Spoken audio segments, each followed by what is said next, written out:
ગુજરાતી બાળ વાર્તાઓ. ઘણા સમય પહેલાંની વાત છે. દરિયા કિનારા પાસે જમનાપુર નામનું એક વિશાળ અને ગાઢ જંગલ હતું. વનરાજ નામનો એક દયાળુ સિંહ તે જંગલ પર રાજ કરતો હતો.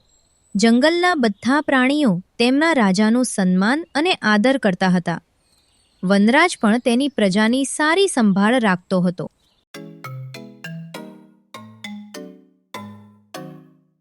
એક દિવસ વનરાજ જંગલમાં ભટકતો હતો. ત્યારે અચાનક ભારે વરસાદ શરૂ થયો. ઓહ, અચાનક વરસાદ શરૂ થયો. મને આજે જંગલમાં ફરવાનું મન થયું, પરંતુ આ વરસાદે બધું બગાડ્યું છે. થોડીવાર પહેલાં જ આકાશ સ્વચ્છ હતું. હવે મારે એક ઝાડ નીચે આશ્રય લેવો પડશે. જો હું આખો સમય વરસાદમાં ભીનો રહીશ તો હું બીમાર થઈ શકું છું. ત્યારે જ વનરાજે એક વાંદરાને ઝાડ નીચે બેઠેલો જોયો, જે ઠંડા વરસાદમાં ધ્રુજતો હતો. પછી વનરાજ એ વાંદરા પાસે ગયો અને કહ્યું,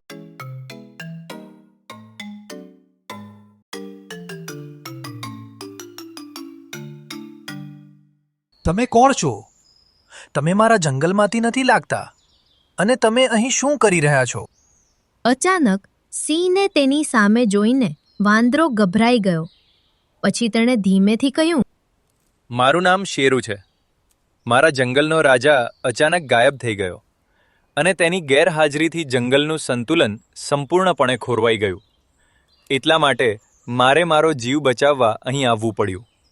કૃપા કરીને મને આશ્રય આપો, મહારાજ. વાંદરાના શબ્દો સાંભળીને વનરાજે તેની તરફ ધ્યાનથી જોયું.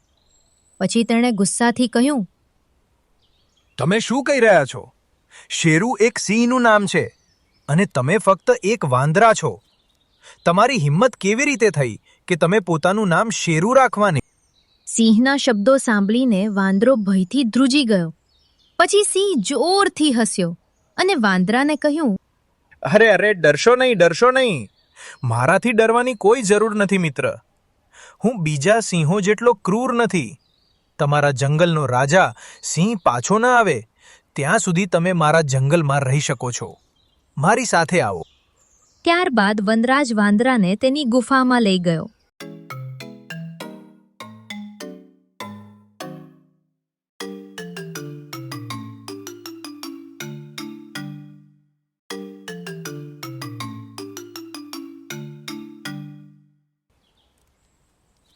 અને તે દિવસથી વાંદરો રાજા સાથે રહેવા લાગ્યો. વનરાજ જ્યાં પણ જાય તે પોતાના મિત્ર શરુ વાંદરાને પણ જોડે લઈ જાય.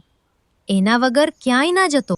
થોડા દિવસોમાં સિંહ અને વાંદરા વચ્ચેની મિત્રતા આખા જંગલમાં પ્રખ્યાત થઈ ગઈ. એક દિવસ સિંહ અને વાંદરો જંગલમાં ફરતા હતા. ત્યારે એક દીપડો આવ્યો અને સિંહને કહ્યું,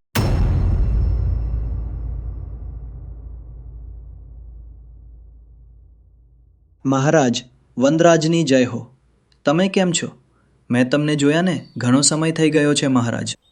હું એકદમ સ્વસ્થ અને સલામત છું. મહારાજ, આખું જંગલ આ વાંદરા સાથેની તમારી મિત્રતા વિશે વાત કરી રહ્યું છે. ઇતિહાસે ક્યારેય સિંહ અને વાંદરાની વચ્ચેની મિત્રતા વિશે સાંભળ્યું નથી. શું તમને નથી લાગતું કે વાંદરા સાથેની તમારી મિત્રતા તમારી પોતાની જાતિ વિશે પ્રશ્નો ઊભા કરશે? તમે ખોટું કામ કરી રહ્યા છો, મહારાજ. તમે આ તુચ્છ વાંદરા સાથે મિત્રતા તોડી નાખો. દીપડા, મને ઇતિહાસ વિશે ખબર નથી. મને ફક્ત એટલું જ ખબર છે કે આ વાંદરો મારો ખૂબ જ સારો મિત્ર છે. હવે જા અને તારું કામ કર. હું શું કરી રહ્યો છું એ મને સારી રીતે ખબર છે. મારે તારા પાસેથી શીખવાની કોઈ જરૂર નથી. અપમાનિત થઈને ચિત્તો ત્યાંથી નીકળી ગયો અને શિયાળ અને મગર પાસે ગયો.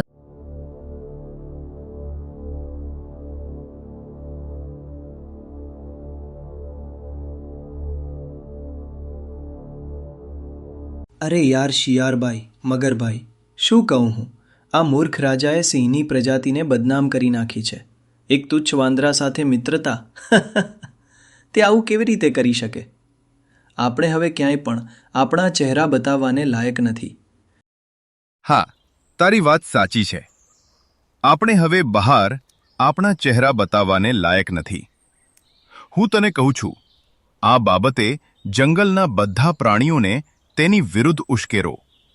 એનાથી તને જંગલના પ્રાણીનો સપોર્ટ મળશે. શિયાળના શબ્દોથી દીપડો ખૂબ પ્રભાવિત થયો. પછી તેણે કહ્યું, તમે સાચા છો. છેવટે આ આપણા જંગલના સન્માનનો પ્રશ્ન છે. તે મૂર્ખની ભૂલને કારણે જંગલનું અપમાન થાય તે આપણે સહન કરી શકતા નથી. જ્યારે બીજા જંગલોના રાજાઓને ખબર પડશે કે આપણા જંગલનો રાજા એક નબળા તુચ્છ વાંદરા સાથે ફરે છે, ત્યારે આપણા જંગલની તેમની નજરમાં શું કિંમત રહેશે? ઠીક છે, હું સમજી ગયો. તમે આજે જંગલના બધા પ્રાણીઓને ગુપ્ત રીતે ભેગા કરો. હું તે બધા સાથે વાત કરીશ. અને અલબત્ત સિંહ રાજાને આ વિશે ખબર ન પડે, નહીંતર મુશ્કેલી થશે. શિયાળ અને મગર સંમત થયા અને બીજા દિવસે જંગલના બધા પ્રાણીઓને ભેગા કર્યા. પછી દીપડાએ બધા પ્રાણીઓ તરફ જોયું અને કહ્યું, જંગલવાસીઓ, તમે બધા જાણો છો કે આપણા જંગલનો રાજા પાગલ થઈ ગયો છે. તેણે એક તુચ્છ અને નિકમ્મા વાંદરા સાથે મિત્રતા કરી છે. આ આપણા જંગલ માટે અપમાનજનક અને ઘાતક પણ છે. જો આપણે બધા આની સામે અવાજ નહીં ઉઠાવીએ તો આપણે ક્યાંય પણ મોઢું બતાવી શકીશું નહીં. દીપડાના શબ્દો સાંભળીને નજીકમાં ઊભેલા રીંછે દીપડાને કહ્યું, દીપડાભાઈ, જો જંગલનો રાજા વાંદરા સાથે મિત્રતા કરે તો તને શું વાંધો છે? કોઈની સાથે મિત્રતા શક્ય છે. આ તો સાવ સરળ વાત છે. રીંછ દાદા, તારી વિચારસરણીને શું થયું છે? સિંહ એક સામાન્ય વાંદરા સાથે કેવી રીતે મિત્રતા કરી શકે? દરેક પ્રાણીને જંગલમાં સિંહથી ડરવું જોઈએ. પણ જે રીતે તેઓ ફરતા હોય છે તે ડર દૂર કરશે અને બીજા જંગલના સિંહને આ જંગલ પર હુમલો કરવાનું બહાનું મળશે. પછી આપણે બધાએ આ જંગલ છોડવું પડશે. કાળજીપૂર્વક વિચારો રીંછ દાદા. તમે સાચા છો, પણ હવે આપણે શું કરવું જોઈએ? તમે મને કહો. તમારે બધાએ એક થઈને મને ટેકો આપવો જોઈએ અને મને રાજા જાહેર કરવો જોઈએ. હું સિંહથી ઓછો નથી. ચિત્તા સિંહ જેટલા ઘાતક અને બુદ્ધિશાળી હોય છે અને હું સિંહ કરતાં પણ ઝડપી છું. દીપડાના શબ્દો સાંભળીને લગભગ બધા પ્રાણીઓ સંમત થયા, પણ રીંછ આ સ્વીકારી શક્યો નહીં. પછી ગુસ્સે થઈને તે સીધો જંગલના રાજા પાસે ગયો અને કહ્યું,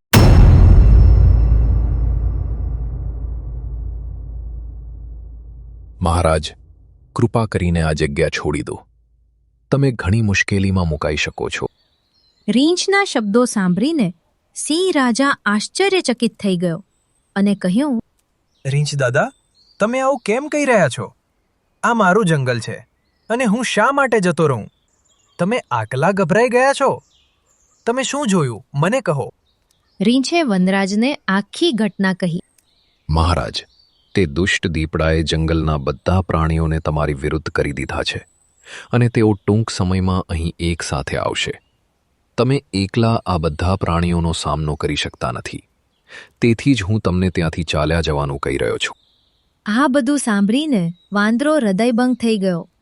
તેને તેના મિત્ર સિંહને કહ્યું, મહારાજ, આ બધું મારા કારણે છે. જો હું તમારો મિત્ર ન હોત તો આ કંઈ થયું ન હોત. તમારે જંગલ છોડવાની જરૂર નથી મહારાજ. હું પોતે આ જંગલ છોડી દઈશ. તમને આ જંગલની જરૂર છે? ના મારા મિત્ર, હું આ જંગલનો રાજા છું.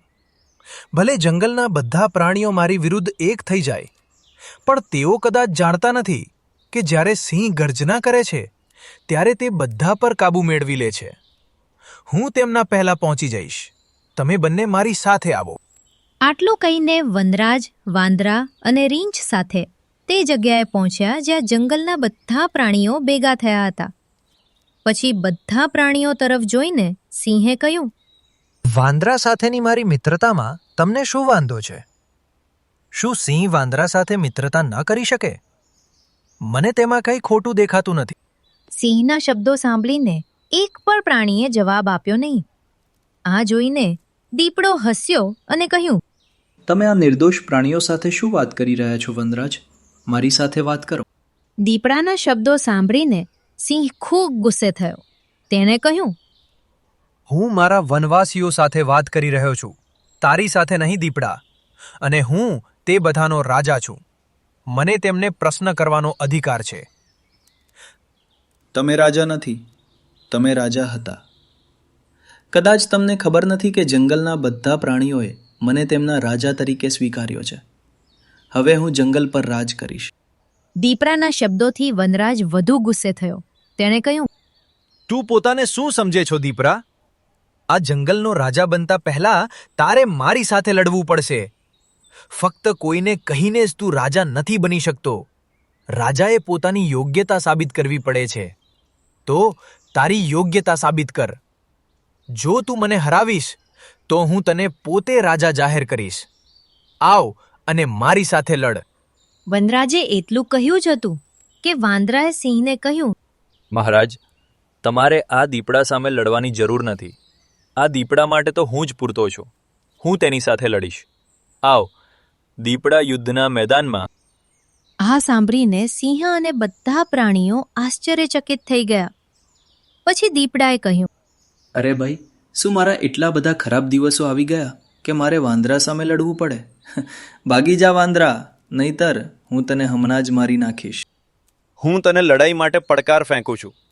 જો હું યુદ્ધમાં મરી જઈશ તો તું શાંતિથી મારું માંસ ખાઈ શકે છે.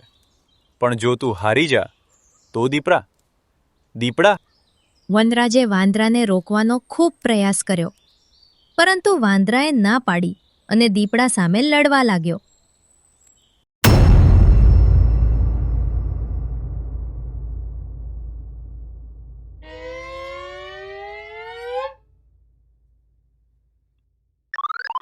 ચકિત થઈ ગયા કે વાંદરાએ દીપડાને સરળતાથી હરાવી દીધો.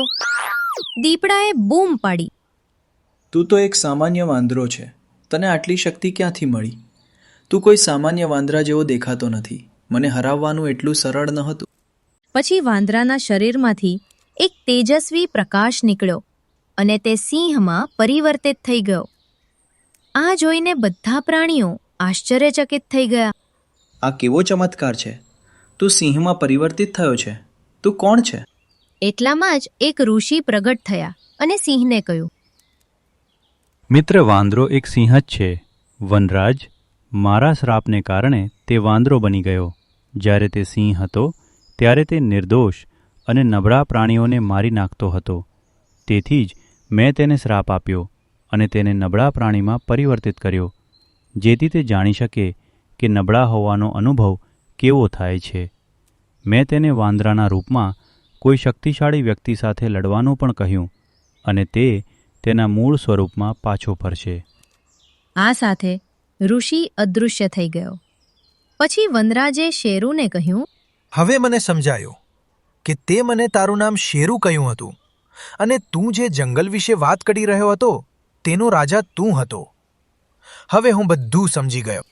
તું બિલકુલ સાચો હતો વનરાજ. હવે હું મારા જંગલમાં જાઉં છું. તારે સાવધાન રહેવું જોઈએ.